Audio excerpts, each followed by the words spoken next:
என்னடா தலைப்பெல்லாம் பெருசாக கட்டின்னு பார்க்காதீங்க. குண்டல் மஞ்சள் வந்து நெருப்பு போடுறோம். அதனால் வந்து தாளெல்லாம் வந்து வாரி போட்டிருக்காங்க. இந்த பக்கம் நெருப்பு போட்டு முடிச்சது இந்த பக்கம் இருக்குது. காட்டுறேன் இருங்க. நெருப்பு போட்டு வச்சுருக்கோம். இது என்ன பண்ணணும்னா, நம்ம வந்து இந்த குண்டு மஞ்சளை வந்து இப்படி இருக்குல்ல, இதை வந்து சாக்பைல் போட்டு அடித்து இந்த மாதிரி ஆக்கணும். அடித்து வச்சுருக்கேன். காட்டுறேன் இருங்க.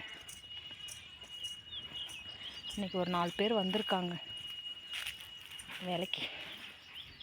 இந்த மாதிரி சுத்தமாக ஆக்கணும். சுத்தமாக ஆக்கி தான் மார்க்கெட்டுக்கு கொண்டு போகணும். அதனால தான் இது பிடிச்சிட்ருக்கோம். இப்படி இந்த மாதிரி அடிக்கணும் தான் வேலை இன்றைக்கி. எவ்வளோ பேர் தலைப்பாக கட்டு பாருங்கள். ஓகே, பாய்.